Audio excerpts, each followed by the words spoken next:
Welcome to the Food Bank of Central Louisiana's Good Food Project.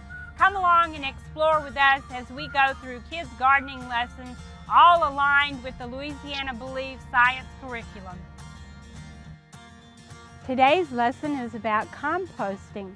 Join us as we teach you how to turn kitchen scraps into black gold.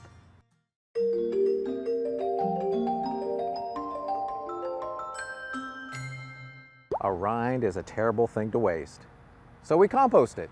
That's right, compost happens.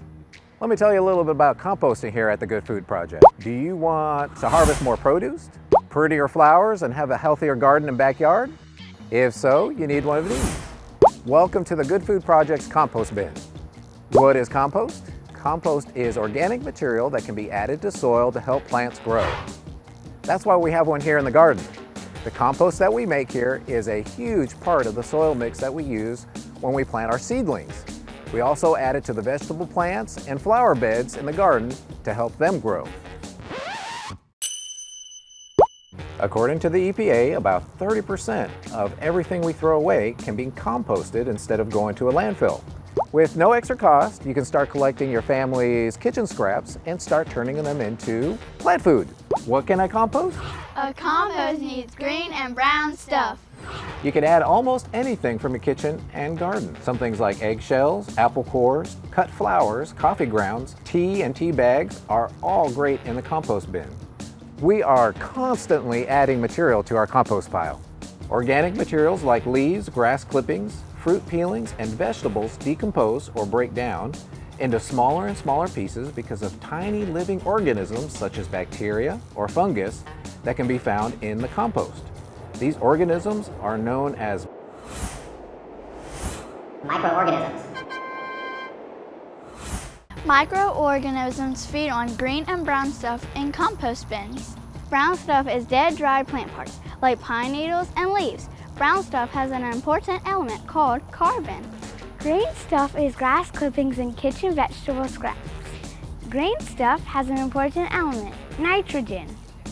Compost adds additional nutrients to the soil so that they have a better chance to grow strong and produce more food and more healthy food for us. A compost bin also needs oxygen and moisture.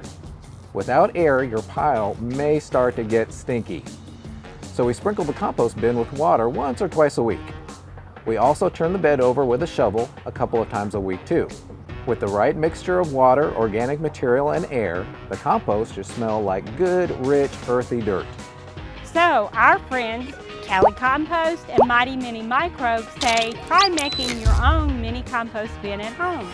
Get the adult in your life to help you so you can make black gold to grow your plants. Is there anything that you should not compost?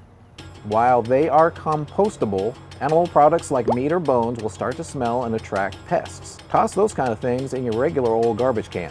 The same goes for fats, oils, and pet waste. Also, if you have a disease or insect-ridden plant or weeds, don't add those to the pile. It could contaminate your compost, making it unusable. Next time you go to throw out your food waste at home, think about starting your own compost container. Remember, a healthy life is a happy life.